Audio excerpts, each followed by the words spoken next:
लौट रहे हैं आपके पास सर। देखिए एक और बड़ी खबर आ गई है TV9 पर। शरद पवार के पोते रोहित पवार का बड़ा बयान। सारे विधायकों से खुद बात कर रहे हैं शरद पवार।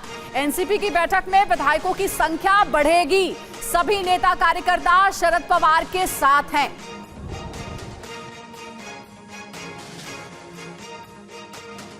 शरद पवार के पोते रोहित पवार इस वक्त खुद मेरे साथ एक चाय की दुकान पर हैं। तो चाय पर चर्चा रोहित पवार के साथ, ऐसा आपने कहीं किसी चैनल पर नहीं देखा होगा। रोहित, सबसे पहले तो बहुत स्वागत है आपका TV9 भारतवर्ष पर। धन्यवाद। चाय मीठी है? मीठी है ना? लग रही है अभी। कारण है कि ये सब कार्यकर्ता साथ में, इसलिए ज़्यादा मीठी है। साहब के साथ यही हो रहा है, जितने भी कड़वी करने का प्रयास बहुत अलग लोग करें, तभी मीठी लोगों के कारण है। जो मीटिंग है सिर्फ विधायकों की नहीं है, उनके साथ जो जिला के प्रमुख है, तालुका के प्रमुख है, शहरों के प्रमुख है, वो भी वहाँ पे आने वाले हैं। और जो भी पोस्ट होल्डर्स है सबको उन्होंने भी बुलाया, हमने बुलाया। अभी देखते हैं क्या होता है। लेकिन रोहित, कहा जा रहा है कि आप उस पीढ़ी के हैं जो शरद पवार की लेगेसी को आगे बढ़ाएंगे, पार्टी को आगे लेकर जाएंगे। आपने सोचा था कभी चाचा अजीत पवार इस तरह का धोखा दे सकते हैं? एक मैं बताता हूँ कि अजीत दादा की बात करें तो एक बड़े नेता है। उन्होंने मुझे पर्सनली भी और पॉलिटिकली भी बहुत मदद की और मैं कभी भूलूंगा नहीं। और जब भी वो मिलेंगे तब मैं उनका आदर ही करूँगा, जब मिलूँगा तब। लेकिन पार्टी अलग होती है, फैमिली अलग होती है। पार्टी के बारे में बात करें तो पार्टी एक विचार होता है, एक विचार लेके हम आगे जाते हैं। और उसमें वहाँ पे पवार साहब जो कहेंगे, पवार साहब जो करेंगे, वो हम सब, मैं तो कार्यकर्ता ही हूँ, मैं एक आमदार हूँ, मेरे साथ ये जो सब लोग हैं, तो पूरे महाराष्ट्र से जो कार्यकर्ता और पदाधिकारी और जो मतदार है वो सब मिलके पवार साहब के साथ रहेंगे। तो शरद पवार के पोते रोहित, उनकी पूरी बातचीत आपने TV9 भारतवर्ष संवाददाता गौरव अग्रवाल के साथ आपने सुनी। किरण डी तारे भी हमारे साथ जुड़े हुए हैं, उनका रुख करेंगे। किरण जी, क्या आपको लगता है कि रोहित जैसा दावा कर रहे हैं कि सभी विधायकों से पर्सनली बात कर रहे हैं शरद पवार, उसका असर हो पाएगा? अजीत पवार के खेमे से वो शरद पवार के खेमे में आएंगे? ये बात तो बिल्कुल सही है कि शरद पवार सभी से पर्सनली बात कर रहे हैं। बिल्कुल सही बात है, उन्होंने बिल्कुल सही बात की। लेकिन दूसरी तरफ हमें देखना होगा कि अजीत पवार भी सबसे पर्सनल टच बनाए रखे हुए हैं। अजीत पवार के पास जो एफिडेविट जमा है उसके नंबर है 42। उसमें से एक MLA जो है किशोर पवार, उन्होंने आज सुबह ही कहा कि वो शरद पवार के साथ जाएंगे, तो संख्या हो जाएगी 41। उसमें से 7 लोग आज मुंबई में नहीं आने वाले हैं, ऐसी मेरी इंफॉर्मेशन है। सो 41 में से 7 निकाल दीजिए, 37 बचते हैं। जो बचेंगे वो सारे लोग शायद अजीत पवार के पास जो बैठक होने वाली है नहीं। लेकिन किरण दी तारे जी, अगर अपने दावे को पुष्ट करना और डिस्क्वालिफिकेशन से बचना है तो 37 का तो आंकड़ा छूना पड़ेगा ना। 37 का आंकड़ा उनके पास है। अच्छा, पवार के पास आज 37 का आंकड़ा दिख रहा है। हाँ। मुझे कहना सिर्फ इतना है कि अजीत पवार और शरद पवार दोनों भी प्रयास कर रहे हैं अपनी अपनी तरफ सारे इमेज को खींचने का। उसमें से शरद पवार के पास जो संख्या है वो आज जरा कम होती हुई मुझे दिख रही है आप।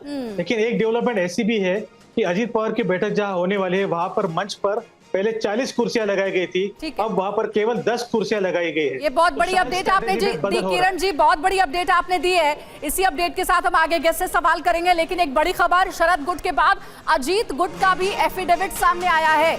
TV9 भारतवर्ष के पास अजीत गुट का एफिडेविट है।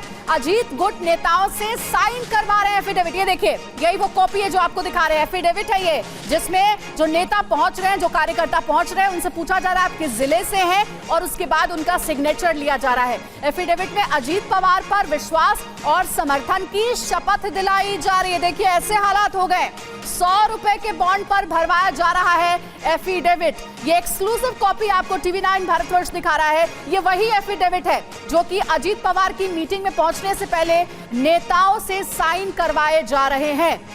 तो अब ये हालात हो गए हैं, शक्ति प्रदर्शन है। और ये देखिए, 2 अब आपको हम कॉपी दिखा रहे हैं। दरअसल ये एफिडेविट है, एक है अजीत पवार गुट का तो दूसरा है शरद पवार गुट का। दोनों ही गुट की ओर से जितने भी नेता कार्यकर्ता पहुंच रहे हैं सबके सिग्नेचर लिए जा रहे हैं और उनसे गुट में साथ किसके साथ है, वो अजीत पवार के साथ या शरद पवार के साथ, ये भरोसा लिया जा रहा है सिग्नेचर के माध्यम से। समीर जी हमारे साथ स्टूडियो में मौजूद हैं और शायना एनसी हमारे साथ बीजेपी से जुड़ गई, कनेक्ट हो रही हैं। शायना एनसी जी, क्या लग रहा है आपको यहां पर? देखिए, अजित पवार तो आपके साथ है, लेकिन हम सुन रहे हैं, चाहे वो उद्धव गुट हो या फिर वो एनसीपी की तरफ से बयान हो, तमाम बयान तो ये निकलकर सामने आ रहे हैं कि डर दिखाया जा रहा है, बीजेपी डरा कर धमका कर अपनी तरफ ले रही है, इस तरह से बयान आ रहे हैं। देखिए, भारतीय जनता पार्टी को कुछ करने की आवश्यकता नहीं है। आप समझ लीजिए कि आज जब देश भर में मोदी जी की चर्चा प्रशंसा हो रही है, तो विश्व भर में भी उनकी चर्चा प्रशंसा हो रही है। 9 साल में जो अपरंपार काम भारतीय जनता पार्टी और एनडीए ने किया है, ये बिल्कुल स्पष्ट है। अगले साल इलेक्शंस है, आप जानते हैं कि जब कोई विधायक जाते हैं अपने क्षेत्र में, तो उनको बताना पड़ता है लोगों को कि उन्होंने क्या किया। नहीं, लेकिन शायना जी, ये विपक्ष सवाल उठा रहा है, मैं चाहूंगा आप इस पर जवाब दें।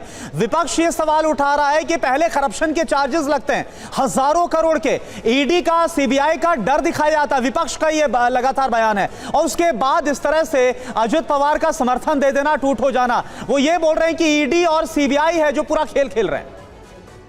देखिए, विपक्ष का काम है सिर्फ आरोप लगाना।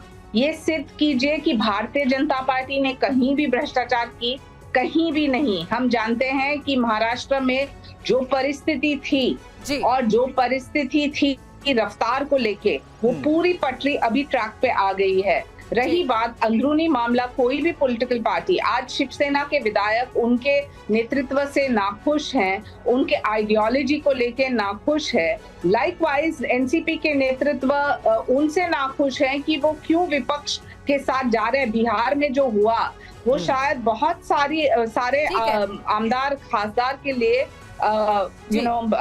दिक्कत की बात थी।